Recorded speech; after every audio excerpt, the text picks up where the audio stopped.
Alabad a Jehová, porque es bueno cantar salmos a nuestro Dios. Cantad a Jehová con alabanza, cantad con arpa a nuestro Dios. Con mis labios y mi vida. El himno 410.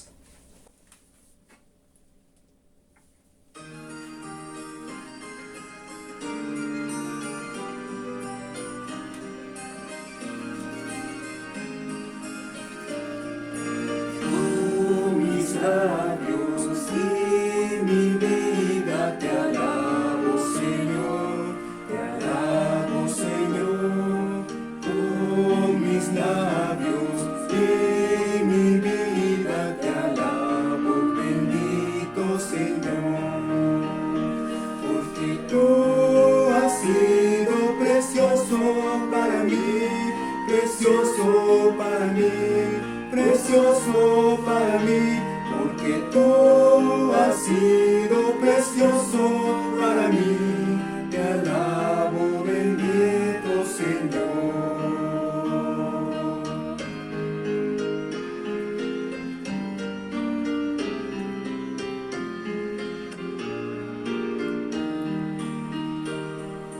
Con mis labios y mi vida te alabo, Señor. Te alabo, Señor, con mis labios y mi vida te alabo, bendito Señor, porque tú has sido precioso para mí, precioso para mí, precioso para mí, porque tú has sido precioso para mí.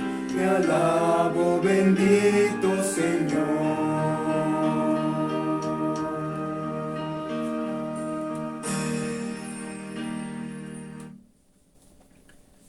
Dice la palabra del Señor en Hechos capítulo 1, versículos 1 al 5.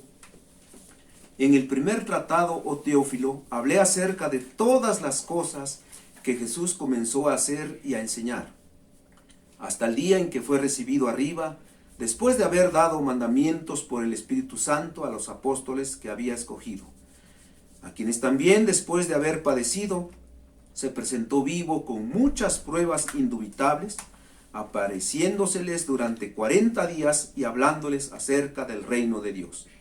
Y estando juntos les mandó que no se fueran de Jerusalén, sino que esperasen la promesa del Padre, la cual les dijo: oísteis de mí.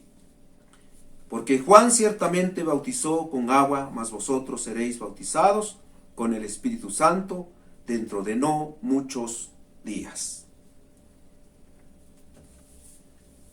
Salve Rey tan despreciado, himno 203.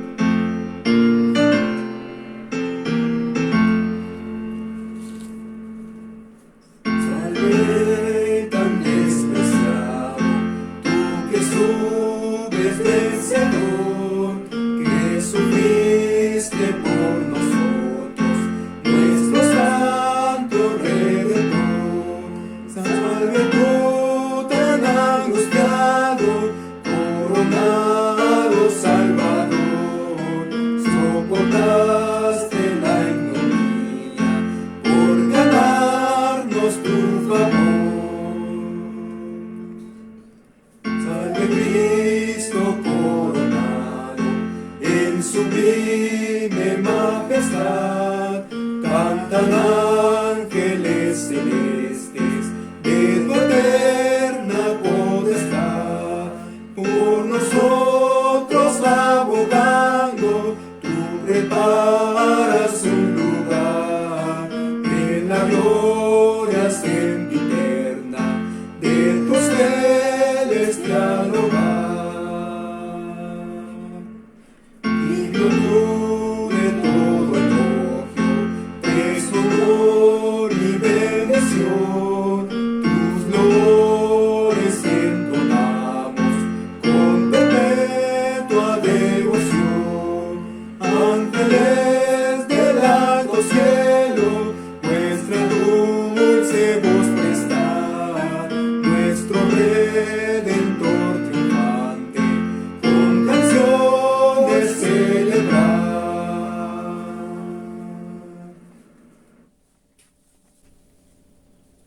vamos a ver los primeros 5 versículos del libro Hechos de los Apóstoles, el cual hemos comenzado a estudiar a partir de la meditación anterior. Nuestro tema en este día es Prefacio de una gran obra. Prefacio de una gran obra. Y primeramente vamos a ver su antecedente histórico remoto. Dice el versículo 1: En el primer tratado, oh Teófilo, hablé acerca de todas las cosas que Jesús comenzó a hacer y a enseñar. Su antecedente histórico remoto.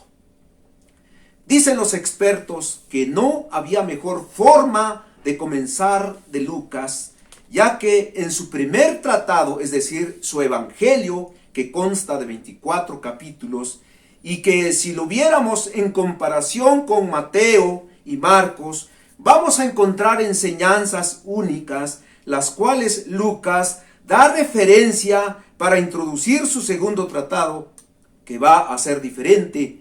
El primero hablando sobre todas las cosas que Jesús comenzó a hacer y a enseñar. El segundo, la historia de la iglesia a través de los apóstoles, misioneros y líderes que Dios levantó. Sin el evangelio de Lucas, ¿qué sabríamos de algunos temas? Por ejemplo, el anuncio del nacimiento de Cristo por el ángel Gabriel a María, los diferentes cánticos que precedieron y que se dieron en el nacimiento de Cristo, el cántico de María, el cántico breve de Elizabeth, el cántico de Zacarías, el cántico de las huestes celestiales, la alabanza de los pastores después de ser testigos del nacimiento de Cristo, el cántico de Simeón, parte de la infancia y adolescencia de Cristo, el rechazo del pueblo de Nazaret hacia Jesús, la mujer que arrepentida llegó ante Cristo con un frasco de alabastro que derramó sobre sus pies.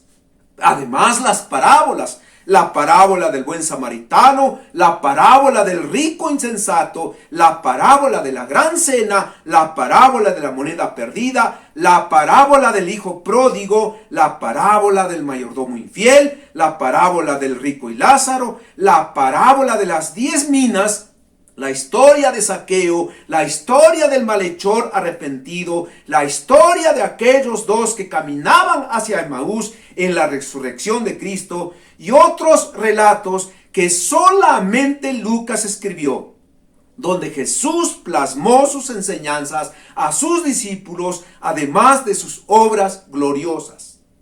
Lucas entonces tuvo que referirse a su evangelio que había dedicado a su amigo Teófilo al tomar otra vez la pluma para relatar la historia de la iglesia como una continuación de lo que Jesús dijo e hizo en su segundo tratado, Hechos de los Apóstoles. ¿Cómo nos deleitamos a leer el evangelio de Lucas con tan únicas historias que nos ha dejado? ¡Qué forma tan adecuada con sus escritos para hacernos reflexionar sobre la grandeza del Hijo del Hombre! Cómo necesitamos saber las obras de Cristo y sus enseñanzas para nuestra vida en este siglo XXI. Su contenido es de gran ayuda para prepararnos al estudio de su segundo tratado, como lo fue para Teófilo, que significa amigo de Dios. Lucas lo sabía y por eso tomó su evangelio como punto de partida para escribir Hechos de los Apóstoles.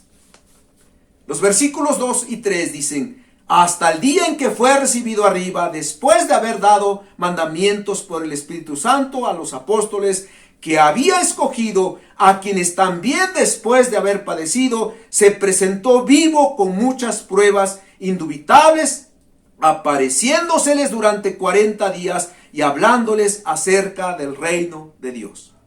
Su antecedente inmediato. En segundo lugar, su antecedente inmediato. Cuando menos 3 temas sobre la persona y obra de Jesucristo que Lucas presenta en estos 2 versículos al iniciar su libro, temas sobre hechos entre la resurrección y la ascensión de Cristo. Primero, la ascensión de Cristo. Dice el versículo 2 en su primera parte, hasta el día en que fue recibido arriba. Así Lucas había terminado su evangelio en el capítulo 24, versículos 50 al 53, y los versículos 9 y 11 vuelve a describirlo con la partida visible de Jesús. Es que deseaba con todo su corazón que su amigo Teófilo y los creyentes hoy lo aprendamos para saber que el único que ha resucitado y subió al cielo es Jesucristo. Enoc y Elías se fueron al cielo en vida y al no morir no resucitaron. La Iglesia Católica dice que María también lo hizo.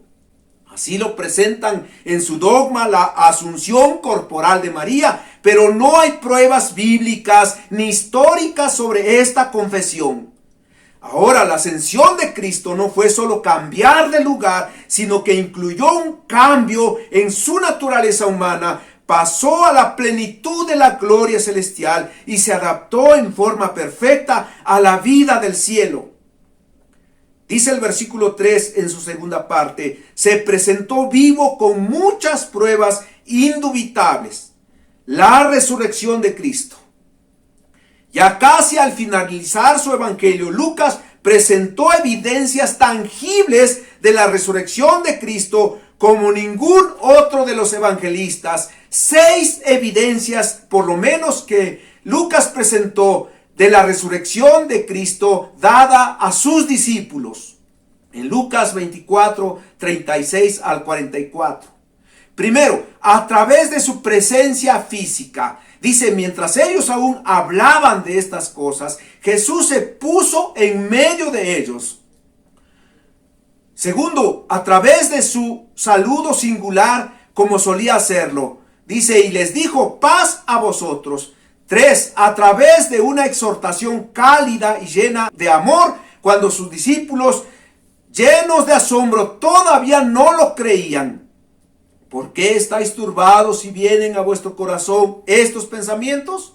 4. A través de los sentidos de la vista y el tacto. Mirad mis manos y mis pies, que yo mismo soy. Palpad y ved, porque un espíritu no tiene carne ni huesos, como veis que yo tengo. Y diciendo esto, les mostró las manos y los pies. 5. Tomando alimentos. ¿Tenéis aquí algo de comer? Entonces le dieron parte de un pez asado y un panal de miel, y él lo tomó y comió delante de ellos. 6. A través de la palabra profética, y les dijo, estas son las palabras que os hablé, estando aún con vosotros, que era necesario que se cumpliese todo lo que está escrito de mí en la ley de Moisés, en los profetas y en los salmos. Lucas, al escribir Hechos, tenía presente la escritura de su evangelio, las pruebas indubitables sobre la resurrección de Cristo. 3. La instrucción de Cristo a sus apóstoles. Dice el versículo 2, segunda parte, después de haber dado mandamientos por el Espíritu Santo a los apóstoles que había escogido. Dice el versículo 3 en su segunda parte, apareciéndoseles durante 40 días y hablándoles acerca del reino de Dios. Lucas resume de alguna manera el trabajo de Jesucristo entre su resurrección y su ascensión por 40 días de conferencias, seminarios, discursos, pláticas que giraron en torno a mandamientos por el Espíritu Santo. Hay quienes dicen que los preparó para la gran tarea que tenían después de Pentecostés al recibir el bautismo del Espíritu Santo.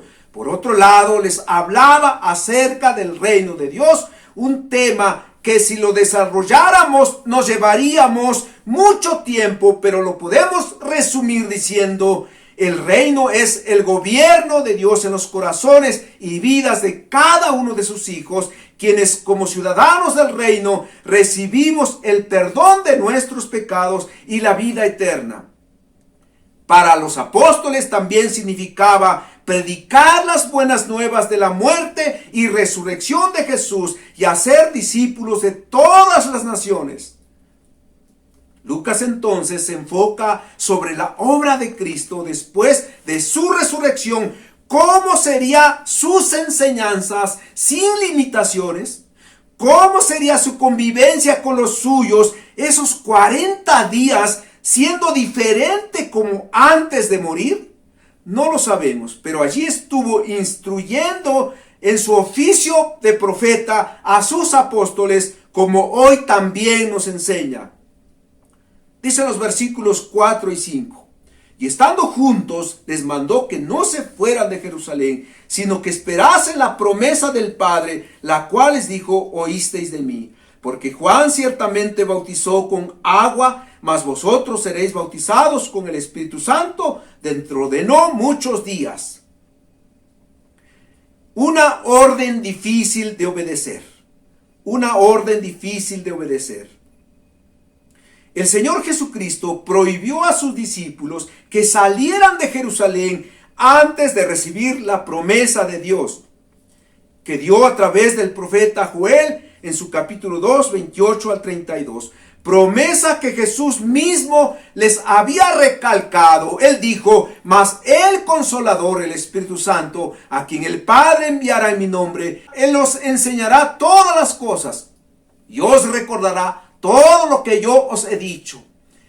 Y que Juan el Bautista también lo había dicho: yo a la verdad os bautizo en agua, pero viene uno más poderoso que yo, de quien no soy digno de desatar la correa de su calzado. Él os bautizará en Espíritu Santo y fuego. La orden que estaban recibiendo no era fácil de acatarla. ¿Por qué? Por un lado, Jesús les había mandado después de su resurrección que fueran a Galilea, donde le verían, lugar donde estuvieron gran parte con su maestro, llevando a cabo su ministerio, un lugar hasta cierto punto familiar para ellos, de tal forma que sería mejor estar en las ciudades alrededor del mar de Galilea, donde tenían amigos y familiares. Recordemos que allí Jesús los llamó y que la mayoría de ellos eran de esa provincia. Pedro, por ejemplo, tenía a su suegra en Capernaum. Por otro lado, en Jerusalén se concentraban los escribas, los fariseos, los doctores de la ley, los sacerdotes y los saduceos, grupos que formaban el Sanedrín, que tanto habían odiado a Jesús y su obra, hasta que los llevaron a la cruz, los cuales podían tomar represalias contra sus seguidores. Por eso los discípulos se escondieron una vez muerto Jesús. Así que era un mandamiento difícil de obedecer. Quizá más de uno de aquellos discípulos hizo gestos de inconformidad a la instrucción de Jesús, pero ese era su plan. Él les dijo en Lucas 24:49: he aquí, yo enviaré la promesa de mi Padre sobre vosotros, pero quedaos vosotros en la ciudad de Jerusalén hasta que seáis investidos de poder desde lo alto. Un plan en el que no solo se daría el bautismo del Espíritu Santo, sino que allí se daría inicio el testimonio del Evangelio por los apóstoles, y me seréis testigos en Jerusalén, en toda Judea, en Samaria y hasta lo último de la tierra. Primero Jerusalén. El tiempo entre la ascensión de Jesús y el derramamiento del Espíritu Santo en Pentecostés fue muy breve, solo 10 días. Pero esto no lo sabían los apóstoles. Esto solo Jesús lo sabía. Lo único que les dijo: seréis bautizados con el Espíritu Santo dentro de no muchos días. Y los discípulos, que seguramente estaban atentos, obedecieron, no obstante los peligros y amenazas constantes de los principales líderes del pueblo de Israel. En ocasiones el Señor nos dará instrucciones en contra de lo que creemos mejor. Con frecuencia lo que nos parece más lógico y más deseable no es lo que el Señor desea que hagamos. Para estar seguros de que estamos procediendo de acuerdo con su voluntad y propósito para nuestra vida, debemos dedicar tiempo a la oración y a la lectura de su palabra para descubrir lo que Dios quiere de nosotros, aun cuando sea exactamente lo opuesto para nuestra vida y la de nuestra familia. Y los discípulos obedecieron la orden de su maestro. Hermanos, el centro del prefacio del segundo tratado de Lucas, Hechos de los Apóstoles, es la obra del Cristo exaltado. Los 40 días que estuvo con sus discípulos, una vez resucitado, se dedicó a demostrarles su resurrección para que no hubiera ninguna duda de haberse levantado de entre los muertos al tercer día. Pero también esos 40 días se dedicó a ellos con instrucciones precisas para la gran tarea que tenían por delante una vez que recibieron el bautismo del Espíritu Santo. Que como Lucas, el centro de nuestra vida, sea nuestro Redentor Jesucristo, y atentos a sus instrucciones, estemos dispuestos a obedecerlas aun cuando sean contrarias a lo que nos beneficia momentáneamente. Que así sea. Cantemos el himno 232.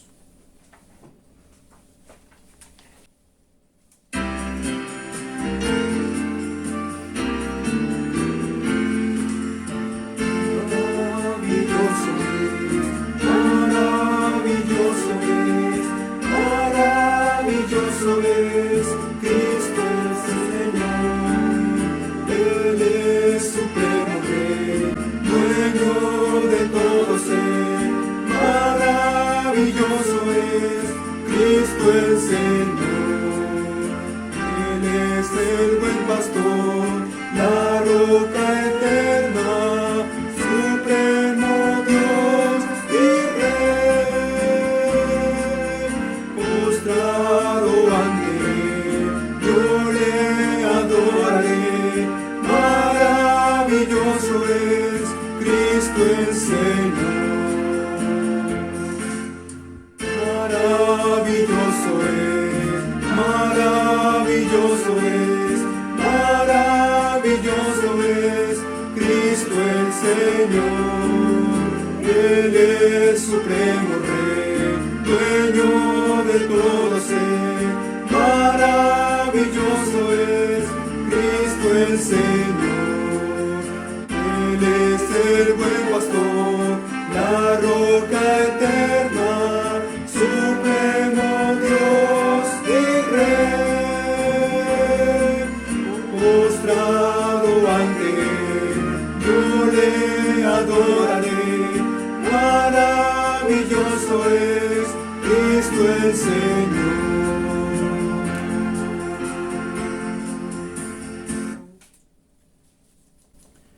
Señor, Creador, Sustentador y Salvador nuestro, al comenzar el estudio del libro Hechos de los Apóstoles, te pedimos que nos inspires, que nos reveles sus enseñanzas para atesorarlas en nuestros corazones como iglesia. Y que como Lucas, tu siervo, nos ayudes a mirar tus grandes obras que se registran en tan maravilloso libro. Pedimos la ayuda de tu Espíritu Santo para no apartarnos de la sola Escritura, y que los raudales de tu luz se manifiesten en cada uno de los que formamos tu pueblo con el estudio de este libro.